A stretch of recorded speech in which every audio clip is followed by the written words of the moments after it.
भारत माता शिव शक्ति अवतार। आज है 14 मई 2025। रिवाइज डेट है 17/12/1967। सार है, मीठे बच्चे, आत्मा मेल फीमेल नहीं है। जब शरीर धारण करती है तो मेल फीमेल कहा जाता है। आत्मा सभी बच्चे हैं तो भाई भाई कहा जाता है ना, भाई भाई है। जरूर वर्षा पाने लिए आत्मा बाप का बच्चा है ना, वर्षा लेते हैं बाप से, इसलिए मेल ही कहेंगे। गीत है इस पाप की दुनिया से। यह कौन कहते हैं और किसको कहते हैं? रूहानी बच्चे। बाबा बार बार रूहानी बच्चे क्यों कहते हैं? क्योंकि अब आत्माओं को जाना है अपने घर। फिर जब इस दुनिया में आएंगे तो सुख होगा। आत्माओं ने यह शांति और सुख का वर्षा कल्प पहले भी पाया था। अब फिर वो वर्षा रिपीट हो रहा है। रिपीट हो तो ही तो सृष्टि का चक्र फिर से रिपीट हो।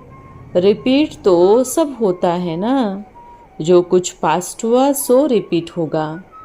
यूं तो नाटक भी रिपीट होता है, परंतु उनमें तो चेंज भी कर सकते हैं। कोई अक्षर भूल जाता है तो बदली कर दूसरा भी डाल देते हैं, उसको फिर बाइस्कोप कहा जाता है। इसमें तो चेंज नहीं कर सकते। यह तो अनादि ही बना बनाया ड्रामा है। उन नाटकों को तो बना बनाया नहीं कहेंगे। इस ड्रामा को समझने से फिर उस ड्रामा की भी समझ आ जाती है। बच्चे समझते हैं कि यह जो भी नाटक आदि देखते हैं वो सब है झूठे। कलयुग में तो जो चीज़ देखी जाती है वो सतयुग में होगी ही नहीं। सतयुग में तो जो हुआ था सो फिर सतयुग में ही होगा। यह हद का नाटक आदि तो फिर भी भक्ति मार्ग में ही होंगे। जो चीज़ भक्ति मार्ग में होती है वो चीज़ ज्ञान मार्ग में अर्थात सतयुग में नहीं होगी। तो अब बेहद के बाप से तुम वर्षा पा रहे हो। बाबा ने तो एक मुरली में भी चलाया था कि एक तो लौकिक बाप से और एक पारलौकिक बाप से ही वर्षा मिलता है। बाकी तो जो अलौकिक बाप है उनसे वर्षा नहीं मिलता है। यह खुद भी उनसे ही वर्षा पाते हैं। यह जो प्रॉपर्टी है नई दुनिया, वो बेहद का बाप ही देते हैं। सिर्फ इन द्वारा इनसे ही एडॉप्ट करते हैं, इसलिए ही इनको बाप कहते हैं। भक्ति मार्ग में भी लौकिक और पारलौकिक दोनों ही याद आते हैं। यह अलौकिक याद नहीं आता है, क्योंकि इनसे तो कोई भी वर्षा मिलता ही नहीं। बाप अक्षर तो बरोबर है, परंतु यह ब्रह्मा भी तो रचना ही है ना। रचना को रचता से वर्षा मिलता है। तुमको भी तो शिव बाबा ने ही क्रिएट किया है, ब्रह्मा को भी उसने ही क्रिएट किया है। वर्षा क्रिएटर से मिलता है, वो है बेहद का बाप। ब्रह्मा के पास बेहद का वर्षा है क्या? बाप इन द्वारा बैठ समझाते हैं, इनको भी वर्षा मिलता है। ऐसे नहीं कि वर्षा यह लेकर फिर तुमको देते हैं, नहीं। बाप कहते हैं कि तुम इनको भी याद नहीं करो। यह बेहद के बाप से तुमको भी प्रॉपर्टी मिलती है। लौकिक बाप से हद का, पारलौकिक बाप से बेहद का वर्षा मिलता है। दोनों का वर्षा रिजर्व हो गया। इनसे तो कुछ मिलता नहीं। भले तुम इनको बाबा कहते हो, अच्छा बाबा से क्या मिलता है? शिव बाबा से तो वर्षा मिलता ही है, बुद्धि में आता है। बाकी ब्रह्मा बाबा से क्या वर्षा मिला? क्या कहेंगे? बुद्धि में जागीर आती है ना। यह बेहद की बादशाही तुमको उनसे ही मिलती है। वो तो है बड़ा बाबा। यह तो कहते हैं कि मुझे याद नहीं करो। मेरे पास तो कोई भी प्रॉपर्टी है नहीं जो कि तुमको मिले। जिनसे ही प्रॉपर्टी मिलनी है उनको ही याद करो। वो ही कहते हैं कि माँ मेकम याद करो। लौकिक बाप की प्रॉपर्टी पर तो कितना झगड़ा भी चलता है। यहाँ पर तो झगड़े की बात ही नहीं है। बाप को याद नहीं करेंगे तो ऑटोमेटिकली ही बेहद का वर्षा नहीं मिलेगा। बाप कहते हैं कि अपने को आत्मा समझो। अपने रथ को भी कहते हैं कि तुम अपने को आत्मा समझ मुझको याद करो, तो ही तुमको भी विश्व की बादशाही मिलेगी। इसको ही कहा जाता है कि याद की यात्रा। देह के सब संबंधों को छोड़कर अपने को देही समझना है। इसमें ही मेहनत है। पढ़ाई के लिए कोई ना कोई तो मेहनत भी होनी ही चाहिए। इस याद की ही यात्रा से तुम पतित से पावन बनते हो। वो यात्रा तो करते ही हैं शरीर से। यह तो है आत्मा की यात्रा। यह तो तुम्हारी यात्रा है परम धाम में जाने की। परम धाम अथवा मुक्ति धाम कोई भी जा नहीं सकते सिवाय पुरुषार्थ के। जो अच्छी रीति याद करते हैं वो ही जा भी सकते हैं, और फिर कोई ही ऊंच पद पा भी सकते हैं। जाएंगे तो सभी, परंतु वो जा नहीं सकते जब तक बाप न आए। पतित है ना, इसलिए ही पुकारते हैं।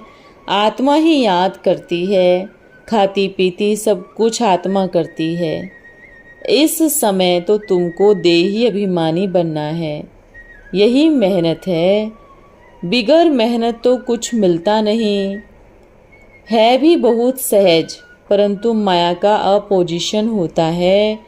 इनकी तकदीर अच्छी है जो झट इसमें लग जाएंगे, कोई तो फिर देरी से भी आएंगे। अगर बुद्धि में ठीक रीति बैठ गया तो कहेंगे कि बस अब तो यह धंधा आदि छोड़कर बैठ तपस्या करते हैं। तुम राज ऋषि हो ना, यह तो तुम्हारी तपस्या ही है सहज राजयोग की। इसके लिए तो कहीं पर भी जाने व भटकने की दरकार ही नहीं है। कहेंगे बस अब तो मैं इस रूहानी यात्रा में ही लग जाता हूँ। ऐसे ही तीव्र वेग से लग जाए तो अच्छी ही दौड़ी पहन सकते हैं। घर में रहते हुए भी बुद्धि में आ जाएगा। ये तो बहुत अच्छी राइट बातें हैं। मैं तो अपने को आत्मा समझ पतित पावन बाप को याद करता हूँ। बाप के फरमान पर चले तो पावन बन सकते हैं, बनेंगे भी जरूर। पुरुषार्थ करने की बात है, परंतु है तो बहुत सहज। भक्ति मार्ग में तो बहुत ही डिफ़िकल्ट होता है। यहाँ पर तो तुम्हारी बुद्धि में है कि अब हमको तो वापस बाबा पास जाना है। फिर यहाँ पर आकर विष्णु की माला में पिरोएंगे। माला का हिसाब करे तो माला तो ब्रह्मा की भी है, रुद्र की भी है। पहली पहली नई सृष्टि की तो यह है ना, बाकी तो सभी पीछे आते हैं। गोया पिछाड़ी में पिरोने हैं। कहेंगे तुम्हारा ऊंच कुल है क्या? हम असल में तो विष्णु के कुल के थे, फिर क्षत्रिय कुल के बने, फिर इससे ही बिरादरियाँ निकलती है। इस नॉलेज से ही तुम समझते हो कि बिरादरियाँ कैसे बनती है। पहले तो रुद्र की माला बनती है, ऊंचे ते ऊंच बिरादरी है। बाप ने समझाया है कि यह तुम्हारा बहुत ऊंचे ते ऊंच कुल है। यह भी बच्चे समझते हैं कि सारी दुनिया को पैगाम तो जरूर ही मिलेगा। जैसे कि अरविंद घोष की माई कहती है कि भगवान तो जरूर कहीं पर आया हुआ है, परंतु पता नहीं पड़ता। आखिरन पता तो सभी को ही लगेगा। अखबारों में भी पढ़ता जाएगा। अब तो थोड़ा डालते हैं। ऐसे नहीं कि एक ही अखबार सब पढ़ते हैं। लाइब्रेरी में पढ़ सकते हैं, कोई तो 2-4 भी पढ़ते हैं, कोई तो बिल्कुल भी नहीं पढ़ते। यह भी सबको पता तो रहता ही है कि बाबा आया हुआ है। विनाश का समय नज़दीक होगा तो पता पड़ेगा। नई दुनिया की स्थापना पुरानी दुनिया का विनाश होता है। हो सकता है बहुतों को साक्षात्कार भी हो। सन्यासियों को, राजाओं आदि बहुतों को ज्ञान तुमको देना है, बहुतों को पैगाम मिलना है। जब सुनेंगे बेहद का बाप आया है, वह ही सद्गति देने वाला है, तो बहुत आएंगे। अभी अखबार में दिल पसंद कायदे मुजीम निकला नहीं है, कोई निकल भी पड़ेंगे, पूछताछ करेंगे। बच्चे समझते हैं श्रीमत पर हम सत्युग की स्थापना कर रहे हैं। तुम्हारी यह नई मिशन है। तुम हो ईश्वरीय मिशन के नई भांति। जैसे क्रिश्चियन मिशन के क्रिश्चियंस भांति बन जाते हैं, तुम हो ईश्वरीय भांति। इसलिए गायन है, अतीन्द्रिय सुख गोप गोपियों से पूछो जो आत्माभिमानी बने। एक बाप को ही याद करना है, दूसरा न कोई। गायन तो है ना, भारत का प्राचीन राजयोग भी गाया हुआ है। इनसे ही बाप ने नई दुनिया की स्थापना की। उनको हम जानने चाहते हैं। बहुतों को टच होगा, समझाने वाला भी प्रवीण हो। यह राजयोग एक बाप ही सिखलाते हैं। वही गीता का भगवान है। सभी को यही बाप का निमंत्रण व पैगाम देना है। बाकी सभी बातें हैं ज्ञान का श्रृंगार, न कि भक्ति का।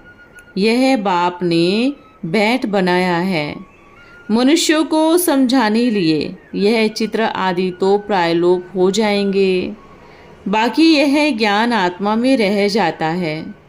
बाप को ही यह ज्ञान है। ड्रामा में नूंद है। अभी तुम भक्ति मार्ग पास कर ज्ञान मार्ग में आए हो। तुम जानते हो हमारी आत्मा में यह पाठ है जो चल रहा है। नूंद थी जो फिर से हम राजयोग सीख रहे हैं बाप से। बाप को ही यह नॉलेज देनी थी। यह भी अभी तुम ही समझते हो। आत्मा में नूंद है, वहाँ जाकर पहुँचेंगे, फिर नई दुनिया का पार्ट रिपीट होगा। आत्मा के सारे रिकॉर्ड का अभी तुम समझ गए हो, शुरू से लेकर। फिर यह सब बंद हो जाएंगे। भक्ति मार्ग का पार्ट भी बंद हो जाएगा। फिर तो तुम्हारी एक्ट सतयुग में चली होगी, वही चलेगी। क्या होगा यह बाप नहीं बताते हैं। जो हुआ होगा वह ही होगा। समझा जाता है सतयुग है नई दुनिया। जरूर वहाँ सब कुछ नया और सतो प्रधान ही होगा। जो कुछ कल्प पहले हुआ था वह ही होगा। देखते भी हैं इन लक्ष्मी नारायण को कितने सुख हैं। हीरे जवाहरात आदि धन बहुत है। धन है तो सुख भी है। यहाँ तुम भेंट कर सकते हो, वहाँ नहीं कर सकेंगे। यहाँ की बातें वहाँ सब भूल जाएंगे। यह है नई बात जो बाप ही बैठ बच्चों को समझाते हैं। आत्माओं से बात करते हैं। शरीर का नाम पढ़ने से फिर उस पर ही कारोबार चलती है। अभी तो तुम आत्माओं को वहाँ जाना है जहाँ सारे कारोबार बंद होती है। हिसाब किताब सब चुकतू होता है। रिकॉर्ड पूरा होता है। यह ही रिकॉर्ड बहुत बड़ा है। कहेंगे फिर तो आत्मा भी इतनी बड़ी होनी चाहिए, परंतु नहीं। इतनी छोटी आत्मा में इतना बड़ा रिकॉर्ड भरा हुआ है। यह ही वंडर है। यह बातें अभी तुम ही सुनते हो और कोई सुन न सके। इतनी छोटी आत्मा में 84 जन्मों का पार्ट है। आत्मा भी अविनाशी है, इसको वंडर ही कहेंगे। ऐसी आश्चर्यवत चीज कोई हो ना सके बाबा के लिए तो कहेंगे सतयुग त्रेता के समय विश्रामपुरी में रहते हैं। हम तो ऑलराउंडर पार्ट बजाते हैं, सबसे जास्ती हमारा पार्ट है। तो बाप वर्षा भी ऊंचा देते हैं, कहते हैं 84 जन्म भी तुम ही लेते हो। हमारा तो पार्ट फिर ऐसा है जो कोई बजा न सके। वंडरफुल बातें हैं ना। यह भी वंडर है जो आत्माओं को बाप बैठ समझाते हैं। आत्मा मेल फीमेल नहीं है। जब शरीर धारण करती है तो मेल फीमेल कहा जाता है। आत्माएं सभी बच्चे हैं तो भाई भाई कहा जाता है। भाई भाई है जरूर वर्षा पाने लिए। आत्मा बाप का बच्चा है ना, वर्षा लेते हैं बाप से, इसलिए मेल ही कहेंगे। सभी आत्माओं का हक है बाप से वर्षा लेने का। इसके लिए बाप को याद करना है, अपने को आत्मा समझना है। हम सभी ब्रदर्स हैं। आत्मा मेल ही है, वह कब बदलती नहीं। बाकी शरीर कब मेल का कब फीमेल का लेती है। आत्मा को वर्षा मिलता है बाप से, इसलिए आत्मा को मेल ही कहेंगे। यह बड़ी अटपटी बातें समझने की है और कोई कब सुना न सके। बाप से या तुम बच्चों से ही सुन सकते हैं। बाप तो तुम बच्चों से ही बात करते हैं। आगे तो सबसे मिलते थे, सबसे बात करते थे, अब कमती करते करते आखिर तो कोई से बात नहीं करेंगे। सन सोर्स फादर है ना, बच्चों को ही पढ़ना है। तुम बच्चे ही बहुतों की सर्विस करते हो। बाप समझाते हैं, यह बहुतों को आप समान बनाकर ले आते हैं। यह बड़ा राजा बनेगा, यह छोटा राजा बनेगा, यह प्रजा बनेंगे। सेना भी तुम हो जो सबको रावण की जंजीरों से छुड़ाकर अपने मिशन में ले आते हो। जितना जो सर्विस करते हैं उतना फल मिलता है। जिसने जो जास्ती भक्ति की है वही जास्ती होशियार हो जाते हैं और वर्षा लेते हैं। मालूम पड़ता जाता है, फाइनल जब होगी तब रिजल्ट निकलेगा। इसको फिर कहा जाता है भावी। यह भी पढ़ाई है। अच्छी रीति पढ़ाई नहीं की तो फेल हो जाएंगे। पढ़ाई बहुत सहज है, समझना और फिर समझाना भी है। डिफ़िकल्ट की कोई बात नहीं, परंतु राजधानी स्थापन होनी है, उसमें तो सब चाहिए ना। पुरुषार्थ करना है, इसमें हम ऊंच पद पाएंगे। मृत्यु लोक से ट्रांसफ़र होकर अमर लोक में जाना है। जितना पढ़ेंगे उतना ऊंच पद पाएंगे। सारा पढ़ाई पर ही जोर है। याद की यात्रा और पढ़ाई। बाप को प्यार भी करना होता है क्योंकि प्यार का सागर है ना। बच्चों को प्यार करते हैं, लायक बनाते हैं। वर्षा तो सबको पाना है। कोई याद करते हैं, कोई नहीं करते। किसको समझाने का भी नशा रहता है। यह बड़ा टेम्पटेशन है। कोई को भी बताना है यह यूनिवर्सिटी है, यह स्पिरिचुअल पढ़ाई है। ऐसी चित्र और कोई स्कूल में नहीं दिखाई जाती। दिन प्रतिदिन बनते ही रहेंगे। बाबा को ख्याल आ रहा था ऐसे चित्र बनवाए जो मनुष्य देखने से ही समझ जावे। सीढ़ी बहुत अच्छी है, बाकी देवता धर्म का नहीं होगा तो वह नहीं समझेंगे। अपने कुल का होगा तो झट समझ जाएंगे। जो देवी देवता धर्म के पत्ते होंगे वही आएंगे। तुमको फील होगा यह तो बहुत रुचि से सुन रहा है।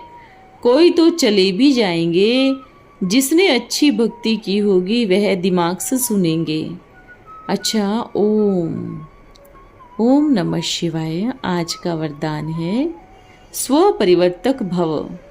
सदैव यह सोचो कि जब मैं हूँ ही विश्व को परिवर्तन करने के निमित्त, तो स्वयं को परिवर्तन करना क्या बड़ी बात है। तो फौरन ही परिवर्तन करने की शक्ति आएगी। कैसे होगा, क्या होगा, होगा व नहीं होगा, यह क्वेश्चन नहीं उठेगा। ओम नमः शिवाय।